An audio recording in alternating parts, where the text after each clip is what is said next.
کبھی سوچا ہے کہ ایک ازلی خدا جو ہمیشہ سے ہے ہم فانی انسانوں سے آخر کیسے بات کرتا ہے؟ یہ ایک بہت ہی بنیادی سوال ہے جس پر دنیا کے بڑے مذاہب قائم ہیں، اور آج ہم اسی کے کچھ جوابات تلاش کریں گے۔ اس سوال کا جواب ہمیں دو بالکل الگ الگ راستوں پر لے جاتا ہے۔ چلیے پہلے راستے کو دیکھتے ہیں، جو کہ اسلامی عقیدے میں وحی کہلاتا ہے۔ تو اسلام میں جب خدا اور انسانیت کے بیچ کمیونیکیشن کی بات آتی ہے تو سب سے اہم کانسیپٹ ہے وحی کا، اور یہ صرف کوئی آئیڈیا نہیں ہے بلکہ یہ ایک پورا خاص عمل ہے، ایک ایسا پروسیس جس میں سیدھا آسمان سے پیغام اترتا ہے۔ اس کانسیپٹ کے مطابق اللہ کا پیغام کوئی ایسی چیز نہیں ہے جو زمین پر بنائی گئی ہو، نہیں، بلکہ یہ ایک ایسے ٹیکسٹ کو ریسیو کرنے جیسا ہے جو ہمیشہ سے موجود تھا، مطلب ایک ایسی کتاب جو وقت شروع ہونے سے بھی پہلے سے خدا کے پاس تھی۔ اور دیکھیں، قرآن کا اترنا کوئی ایک دم سے ہونے والا واقعہ نہیں تھا، یہ تو ایک پورا سلسلہ تھا جو 22 سال تک چلا۔ اس پورے عرصے میں فرشتہ جبرائیل نے یہ الہی پیغام پیغمبر محمد صلی اللہ علیہ وآلہ وسلم تک پہنچایا۔ اس پورے کانسیپٹ کے دل میں جو چیز ہے وہ ہے ام الکتاب، یعنی کتاب کی ماں۔ یہ وہ آسمانی ماسٹر کاپی ہے جہاں سے ساری الہامی کتابیں نکلی ہیں۔ اسی لیے زمین پر جو قرآن ہے نا، اسے صرف ایک مقدس کتاب نہیں سمجھا جاتا، بلکہ اسے اس ہمیشہ سے موجود کبھی نہ بدلنے والی آسمانی کتاب کی ایک بالکل پرفیکٹ لفظ بلفظ کاپی مانا جاتا ہے۔ تو بات کا خلاصہ کیا ہوا؟ اسلامی نقطۂ نظر سے اس ٹیکسٹ کا مصنف، اس کا محافظ اور اس کو بھیجنے والا صرف اور صرف خدا ہے۔ یہاں کسی بھی انسانی رد و بدل کی کوئی گنجائش ہی نہیں ہے۔ اچھا، تو اب رخ بدلتے ہیں اور ایک بالکل ہی دوسرا ماڈل دیکھتے ہیں، عیسائیت کا الہام کا کانسیپٹ۔ یہاں خدا اور انسان کے درمیان ایک قسم کی پارٹنرشپ نظر آتی ہے، اور یہاں پہلا ہی فرق بالکل واضح ہے، وقت کا۔ قرآن جیسا ہم نے دیکھا 22 سال میں نازل ہوا، لیکن بائبل کو لکھنے کا عمل تقریباً 1500 سال تک چلتا رہا، ایک بہت لمبا عرصہ۔ عیسائی عقیدے کے مطابق بائبل آسمان میں پہلے سے لکھی ہوئی کوئی کتاب نہیں تھی، بلکہ یہ تو تاریخ کے اندر الگ الگ انسانی مصنفین کے ذریعے وجود میں آئی۔ یہاں زور لفظ بلفظ ٹھیک ہونے پر اتنا نہیں ہے جتنا نجات کے لیے ضروری سچائی پر ہے۔ جیسا کہ کیتھولک چرچ کے کیتھزم میں لکھا ہے، خدا نے یہ یقینی بنایا کہ انسانی مصنفین وہ سچائی پہنچائیں جو انسانیت کے نجات کے لیے لازمی ہے۔ اور یہی بات الہام کے کانسیپٹ کی اصل روح کو سمجھاتی ہے۔ یہ ایک ایسی پارٹنرشپ ہے جہاں خدا اصل مصنف ہے، لیکن انسان بھی حقیقی مصنفین ہیں۔ یہ ماڈل ایک بہت ہی دلچسپ تصویر پیش کرتا ہے۔ خدا مختلف دور میں الگ الگ لوگوں، کبھی بادشاہوں، کبھی چرواہوں، تو کبھی عالموں کی اپنی شخصیت، ان کی مہارت اور ان کے حالات کو استعمال کرتے ہوئے اپنا پیغام دے رہا ہے۔ تو ہم نے دو بالکل الگ الگ دنیایں دیکھی ہیں۔ اچھا، اب ایسا کرتے ہیں کہ ان دونوں کانسیپٹس کو آمنے سامنے رکھتے ہیں تاکہ ان کا بنیادی فرق بالکل صاف ہو جائے۔ یہ ٹیبل فرق کو آئینے کی طرح صاف کر دیتا ہے۔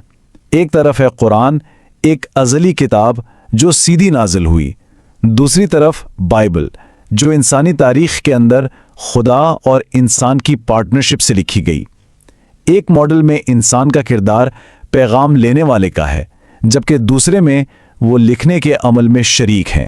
تو ان سب باتوں کا آخر مطلب کیا نکلتا ہے؟ اس پورے موازنے سے ہم کون سا اہم نقطہ سمجھ سکتے ہیں؟ دیکھیے، ہمارے سامنے دو بہت ہی منفرد ماڈلز ہیں۔ ایک ماڈل ٹیکسٹ کے سیدھا بغیر کسی تبدیلی کے اترنے پر زور دیتا ہے، جبکہ دوسرا ماڈل تاریخ کے سفر میں ایک مل جل کر کیے گئے عمل کے ذریعے پیغام کے ظاہر ہونے کو اہمیت دیتا ہے۔ اور آخر میں یہ سوال ہم سب کے لیے سوچنے کے لیے کہ یہ بنیادی نظریات کسی بھی ماننے والے کے اپنے مقدس کتاب کے ساتھ تعلق کو کیسے شکل دیتے ہوں گے؟ یہ وہ سوال ہے جو سیدھا ایمان، تشریح اور عمل کی گہرائیوں تک جاتا ہے۔ قرآن اور بائبل یہ دنیا کی دو سب سے زیادہ پڑھی جانے والی مقدس کتابیں ہیں، لیکن کیا کبھی سوچا ہے کہ ان دونوں کی بناوٹ میں، ان کے ڈھانچے میں کتنا بڑا فرق ہے؟ کہ کیسے ایک کتاب ایک واحد مکمل متن ہے اور دوسری کتاب ایک پوری کی پوری لائبریری کی طرح ہے۔